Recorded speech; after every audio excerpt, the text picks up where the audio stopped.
Everyone, welcome back to my channel Sonali Pawar and family blog में बढ़िया हूँ। आई होप आप सब भी अच्छे होंगे। तो ये है मॉर्निंग का टाइम और मैं करने जा रही हूँ अपने बेडरूम की डीप क्लीनिंग। तो ये आपको जो डबल बेड दिख रहा है, इस पे हम 4 जन नहीं आ पाते हैं, तो हमने एक अलग से पलंग बनवाकर इसमें अटैच किया है। तो इसको रोज रोज सरकाकर अच्छे से सफाई तो करना इम्पॉसिबल है, तो कभी 2 4 6 दिन में मैं इसको सरकाती हूँ और इसके नीचे का सारा कचरा वगैरह बाहर निकालती हूँ। तो आज मुझे इस बेडरूम की करनी है अच्छे से डीप क्लीनिंग। तो चलिए करते हैं स्टार्ट। इसके बाद जो ये आपको जो एक छोटी सी अलमीरा दिखती है, ये हमेशा कपड़ों से भरी रहती है और इसको मैं कई बार अच्छे से अरेंज कर देती हूँ, लेकिन फिर से कपड़े बिगड़ जाते हैं और सर्दियों का टाइम में तो बहुत सारे स्वेटर्स वगैरह निकल रखे हैं। तो बैठ के आराम से पहले इसको भी मैं ऑर्गेनाइज करूँगी।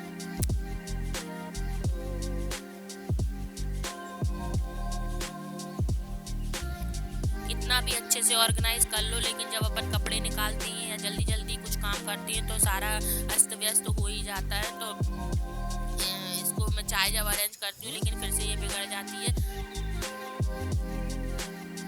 और जब डीप क्लीनिंग करते ही हैं तो फिर सारा कुछ ही क्लीन करना अच्छा लगता है। तो आज मैं इसको भी अच्छे से ऑर्गेनाइज करूँगी।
तो ये हो गई है बढ़िया तरीके से ऑर्गेनाइज। तो अब इसको करते हैं बंद और आगे का काम स्टार्ट करते हैं।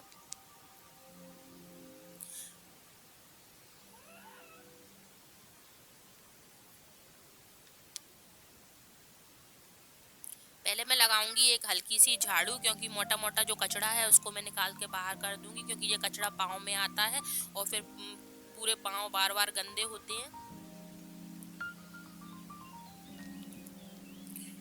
मैंने ऑनलाइन ये एक ड्रॉअर मंगाई थी जिसमें मेरे बच्चों के कपड़े रखे रहते हैं डेली के, जैसे कि अभी फ़िलहाल सर्दियाँ चल रही हैं तो सर्दियों के कपड़े हैं। एक में सॉक्स हैं, एक में उनकी जो इनर होती हैं पजामीज़ वो हैं दोनों बच्चों की, एक में फुल टी शर्ट्स हैं, एक में रुमाल वगैरह बिब्स वगैरह हैं और डेली का उनका कपड़े हैं। तो ये ड्रॉअर देखने में तो बहुत अच्छी लगती है, लेकिन गंदी बहुत ज़्यादा होती है क्योंकि हल्के लाइट कलर की है। तो इसको चाहे जब साफ़ करना पड़ता है और चाहे जब ये गंदी हो जाती है। मंगा तो ली, लेकिन अब ऐसा लगता है कि क्यों मंगाया है इसको। लेकिन हाँ, इसमें बहुत स्पेस है तो कपड़े बहुत अच्छे से आ जाते हैं और बच्चों के कपड़े भी सेपरेट रहते हैं, अपने कपड़ों में नहीं मिलते। तो आज मैं इसको भी अच्छे से ऑर्गेनाइज करूँगी, क्योंकि डेली बच्चों के कपड़े निकालती हूँ तो ये भी डेली अस्त व्यस्त हो जाती है। वो नहाते हैं तो जल्दी जल्दी मैं उनके कपड़े निकाल के उनको पहनाती हूँ। तो आज दोनों बच्चों के मैं कपड़े अच्छे से ऑर्गेनाइज करूँगी।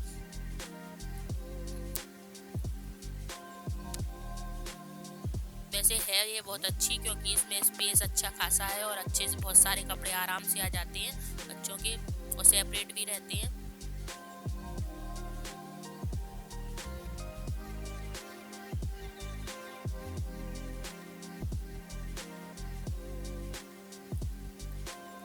एक हाउस वाइफ के लिए घर में बहुत सारे काम होते हैं, आप डेली कुछ ना कुछ नया कितना ही काम कर लो, कुछ ना कुछ काम निकल आता है। और कुछ लोग में मुझे गंदगी बिल्कुल पसंद नहीं है, तो मुझे सफाई अच्छी लगती है, तो मैं चाहे जब सफाई का काम निकाल लेती हूँ। और बच्चों का घर है तो गंदगी तो हो ही जाती है, चाहे कितनी भी आप सफाई कर लो।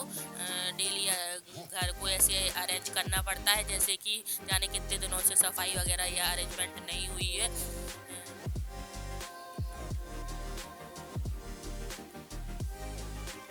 मतलब हर रोज दीपावली की तरह सफाई होती है, हफ्ते में एक दो बार तो हो ही जाती है, और डेली की क्लीनिंग तो वो चलती ही रहती है।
तो इसको भी कर दिया है मैंने अच्छे से अरेंज।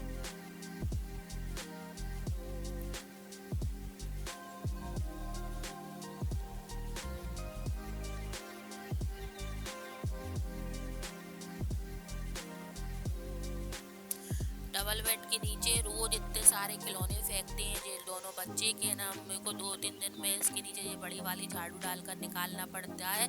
और खिलौनों के अलावा भी जाने क्या क्या इस डबल बेड के नीचे भरा रहता है, जो भी सामान आपको नहीं मिल रहा समझ लो पलंगों के नीचे भरा है, बिक्स की डिब्बी और जाने क्या क्या, मतलब जो हमारे कंगे, जाने क्या क्या सामान इसके नीचे से निकलता है। तो ये सारा सामान निकाला है और इतना सारा सामान निकला है, इनका खिलौने भी इसके नीचे से निकले हैं।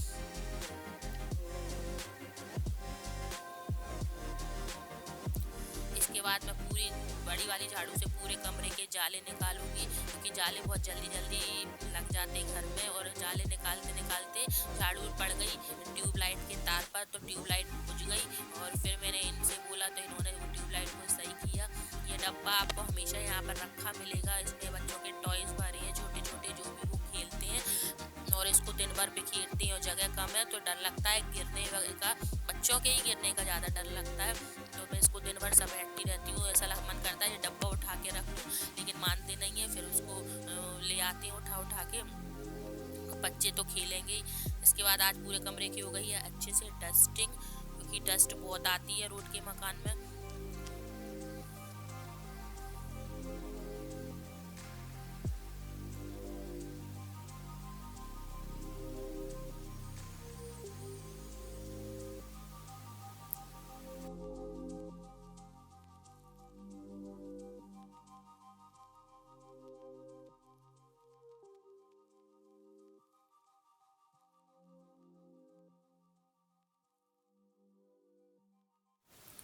मुझे पर्दे वगैरह भी निकाल कर वॉश करने हैं, लेकिन रोज़ इतने सारे कपड़े हो जाते हैं कि पर्दों का तो नंबर ही नहीं आ पाता है। तो मैं अभी तो इन्हें झटकारूंगी, लेकिन एक आध दिन इनको निकाल के इनको वॉश करूंगी।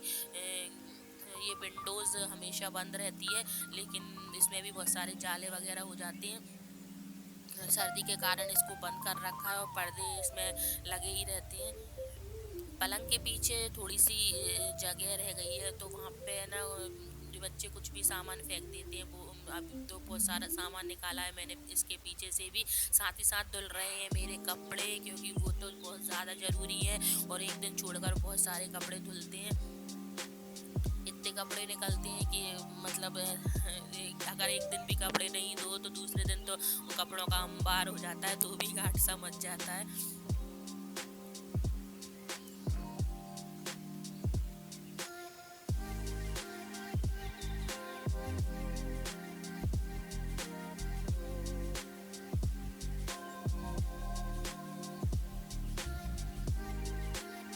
सारे किवाड़ वगैरह आज अच्छे से साफ किए हैं। इनमें किवाड़ों में क्या है, थोड़ी सी डिज़ाइन सी लग बनी हुई है, तो उनमें जाले लग जाते हैं और धूला भी उनमें आ जाती है। तो 2-4 दिन में तो ये सब करना ही पड़ता है, नहीं तो घर बहुत गंदा गंदा सा लगने लगता है।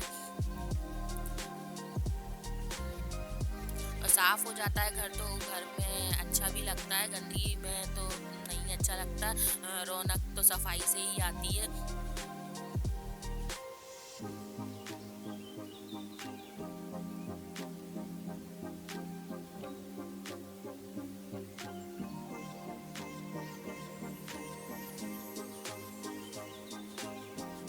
सर्दियों में कॉटन की चादरें बहुत ज़्यादा ठंडी रहती हैं। आप जिस तरफ लेटोगे वहाँ गरम गरम रहेंगी, और अगर आप पलटी खाओगे तो ठंडी हो जाती हैं। तो आज मैंने सारे पलंग पे ये पतले वाले जो ब्लैंकेट्स होते हैं वो बिछाए। ये आराम से वॉश भी हो जाते हैं और मोटे भी नहीं रहते ज़्यादा, और अच्छी गर्म आते हैं। तो आज मैंने सारे पलंग पे ये वाले ब्लैंकेट्स बिछा दिए। तो अब लगा लेते हैं अच्छी सी एक वाली झाड़ू बाहर तक की।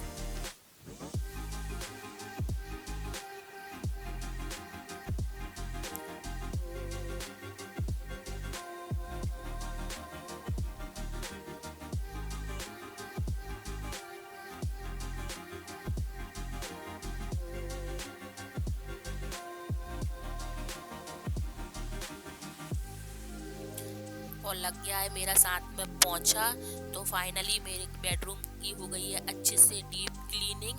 तो ये देखिए बेडरूम लग रहा है साफ। यहाँ पर सामने एक नया वॉलपेपर लगवाना है, और साथ में अभी के निकल गए खिलौने।